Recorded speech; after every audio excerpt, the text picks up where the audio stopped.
Welcome back. I had some technical difficulties with my last video, so I had to cut it short, but here is the next part of lesson 3 about credit rating.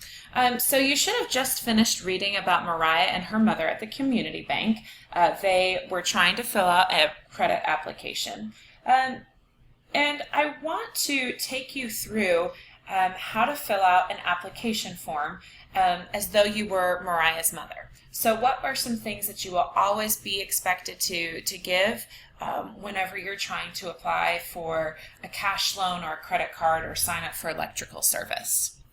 So the very first thing that you will always need to give is your full legal name. So this example is Christina L. Anderson. You need to be consistent and use your legal name that you also use in a formal signature. So if your name is Tommy, but you go by Tom, then you need to make sure that you're writing your full legal name, whether that's Tommy or Thomas. Even your initial. If you just write initials for your full legal name, then when you sign your name, you should just use an initial. Whereas if you use your middle name, so my middle name is Joy, if I write out Amanda Joy, then whenever I sign my name, I would also have to sign Amanda Joy. So you need your full legal name. You also need your current address and a phone number so that they can contact you and send you information about whether you have been accepted for your loan or denied.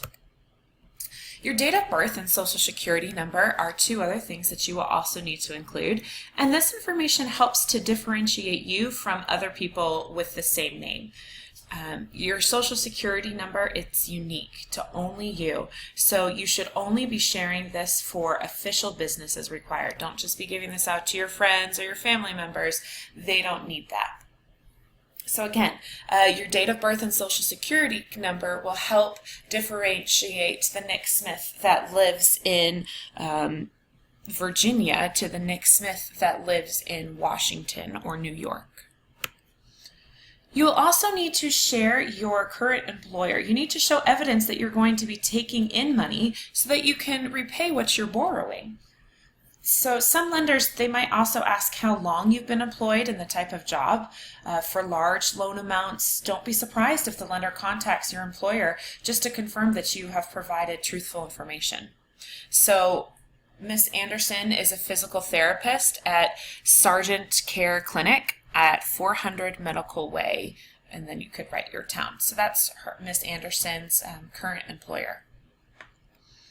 You'll also need to give your monthly income. In this case, you would provide the gross income. So that is your what you get on your pay stub. Sometimes gross income, from your gross income, they take away, different things for insurance and different items, but they want what you are making. So Miss Anderson started working at Sargent 5 years ago today and currently makes $5,100 per month. She's making a good amount of money for what she does. And the employer will want assurance that you are making enough money to cover your expenses. You'll also need to provide a bank name and account number. So if you don't have a bank, that's something that you'll want to maybe open up very soon as a bank account, whether it's a savings account or a checking account.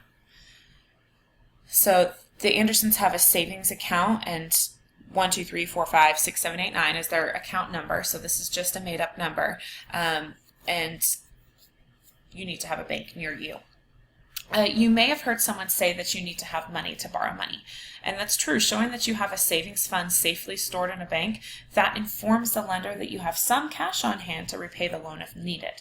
If you're not relying completely on future earnings that you haven't received.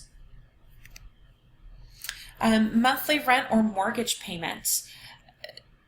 So Miss Anderson pays $975 per month for her mortgage, and this is typically the largest monthly expense for a household. So obviously the lender wants to make sure that your monthly paycheck is going to cover your housing costs and you still have something left over so that you can pay for your loan each month. So this is just a snapshot of some of the information you might have to provide for a bank lender. Now that you've taken a look at how to apply for a credit card or for any credit, I want you to find the task credit application page in your notebook. It says credit application, it's a blank page, and I would like for you to fill that out the best you can. Include your name, your current address and phone number, your date of birth. Please do not put your social security number. In fact, it has zeros through that section, so you don't have to do that. Current employer, if you have one, monthly income, if you have one, and a bank name and account number, if you have one, as well as your monthly rent or mortgage payment. And if you don't pay rent right now, maybe you just need to put living with family. And that is completely fine when you're applying for credit. So go ahead, pause this video, and fill out that application. When you're finished with your sample credit application, now it's going to be your turn to make the call. Do you approve or deny a credit application, and what qualifications or what criteria need to be evident in order to have a credit application approved? Well, if you turn to pages 24 and 25 in your student guide, you will see the 5 C's of credit information. The 5 C's of credit information, they can be used to establish evaluation criteria for who gets an application approved and who gets their application denied. So the 5 C's of credit. So there's capital. You need money to borrow money. Lenders appreciate it when a borrower can cover some of the loan costs with their existing cash on hand, whether that is a savings account or a checking account. But you need to have the ability to make a down payment or pay for closing costs so that you can give your lender confidence that you are actually going to be able to manage your funds and repay your loan on time. So that's the first C, capital. Do you have money? The second C, capacity. Well, no one wants to loan money to someone who has no way to pay it back. So lenders want to make sure you have more money coming in than going out. So a history of steady employment, increasing income, that makes them feel more confident about lending to you.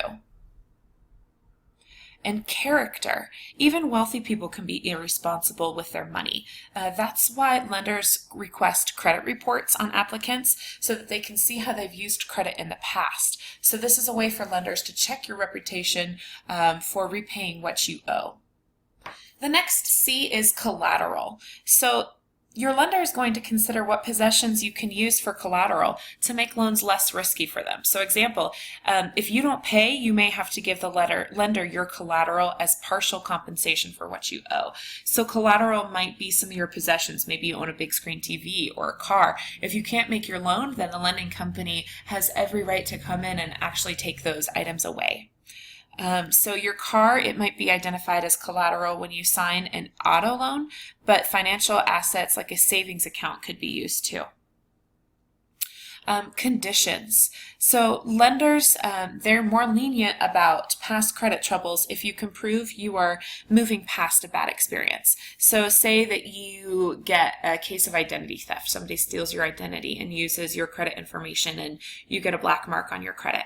Also unemployment. Those are things that you can rebuild from, but the credit lenders need to see that. You need to show that you are making progress to rebuild a good credit history. Credit lenders are also going to consider what happens in the local economy. So if the economy is low, how might this affect your ability to repay a loan versus if the economy was high? So those are 5 C's to look at when credit companies are looking at whether or not to approve or deny a loan. So now it's going to be your turn to approve or deny a credit application. You have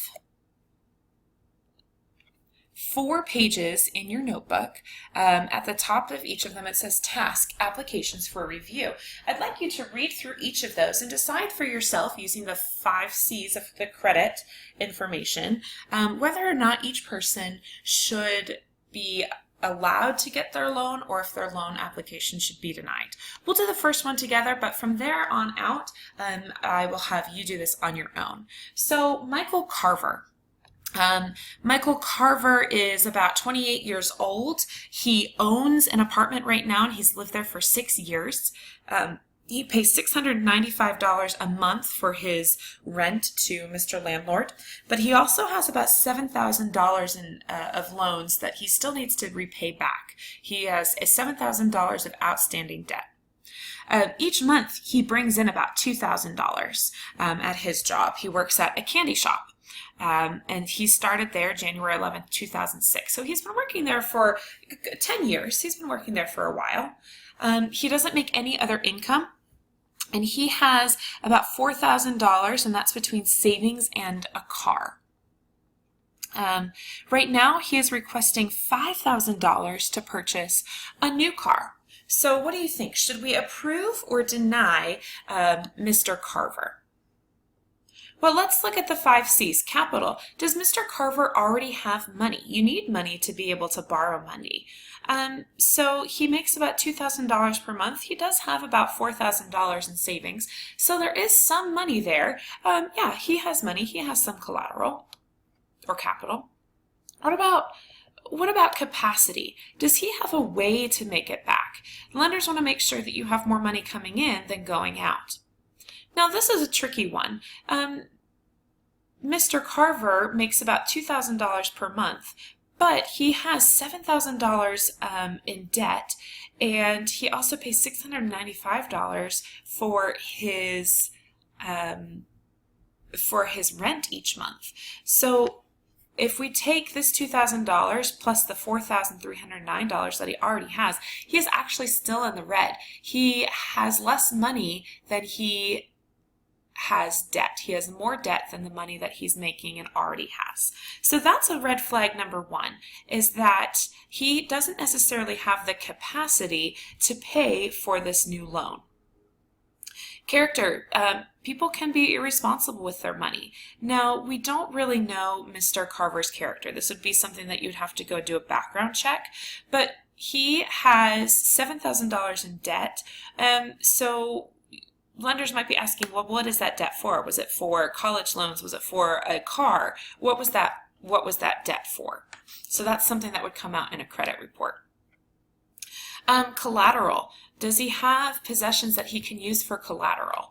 Well, he does. Here's his savings. He has $4,000 or $4,309 between savings and a car, but that's still less than his requested loan amount. So he's asking for more than what he already has, and that's red flag number 2, is collateral. So red flag number 1, capacity. He doesn't really have a way to pay it back. Red flag number 2 would be collateral. He doesn't have enough if he runs into a bind. And C number 5, conditions. This guy, is he rebuilding his credit right now? Or what's happening in the economy? Should this guy get a loan or not, based on outside conditions? And that is something right now that you would have to look at based on our economy. Our economy is growing, but lenders are still very wary of people not being able to repay their loans. If I was the loan approver, I would actually deny Mr. Carver's. He doesn't really have a lot of money coming in, nor does he have the collateral to pay for his car if he were to run into a bind. So for those reasons, I would deny Mr. Carver. So your job for the rest of this lesson is to read through the next 3 applications for Jerome Charles, Victoria Magia, and Cameron Vasquez, and determine for yourself if they should have their loan applications approved or denied. So you can check approve or deny and then give 3 reasons for why you did each of those. And I would suggest that you use the 3 C's for the credit application to determine whether or not they should have their loan approved or denied. All right, so you can finish that, and we'll discuss these next time.